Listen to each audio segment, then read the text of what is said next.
ആ ലിസ്റ്റ് ഒന്നുകൂടി കേക്കട്ടെ. ഡൈനിങ് ടേബിൾ പൂപ്പരുത്തി മതി, 2000 ഓ നിൽക്കും. പൂപ്പരുത്തി അവിടെ ഈട്ടി തന്നെ വേണം. 25,000. Sofa set. ചൂരല് മതി. റെപ്രസെന്റേറ്റീവിന് ഇരിക്കാനില്ല, യമുനയ്ക്കാ. കുഷൻ തന്നെ വേണം, കുതിച്ചു പോകണം. അതിന് കുതിരപ്പുറത്ത് കയറിയ പോലെ. തമാശകള കൂട്ട്. 25,000.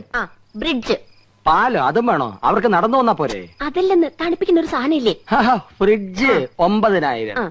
T V. Black and white പോരെ? ഓരോ കളർ തന്നെ വേണം. 10-20 അടി നീളം വേണം. 10-20 അടി നീളോ? ഇഞ്ചായിരിക്കും. ഇഞ്ചെങ്കിൽ ഇഞ്ച്. ഒയറില്ലാത്ത ഫോൺ അതൊരെണ്ണം മതി. മൊബൈൽ. മൊബൈല് ഒയറില്ലാത്തോണ്ട് അതിന് വില കുറവായിരിക്കും. ഇനി അയ്യോ, ഇനി മടക്കല്ലേ, ഒടിഞ്ഞു. തൽക്കാലം ഇത്രയൊക്കെ മതി. മതി. ഇനി ഇതിന് പണം ഉണ്ടാക്കാനുള്ള വകുപ്പും കൂടി പറഞ്ഞു തന്നെ. മൊത്തം പണം കൈ വെച്ചോണ്ടാണോ എല്ലാരും ഇതൊക്കെ മേടിക്കുന്നത്? ഇൻവെസ്റ്റ്മെന്റ് വാങ്ങണം. ഇൻസ്റ്റാൾമെന്റ്. അതെങ്കിൽ അത് അങ്ങനെ ആവുമ്പോ മാസം തോറും ഈസി ആയിട്ട് അടയ്ക്കാം. അല്ലെങ്കിൽ കടം വാങ്ങണം, പലിശ കൊടുക്കണമെന്നല്ലേ ഉള്ളൂ. എന്താ മുൻഷി പരമേശ്വരൻ പിള്ളയുടെ മകന് കടം കിട്ടില്ലെന്നുണ്ട്?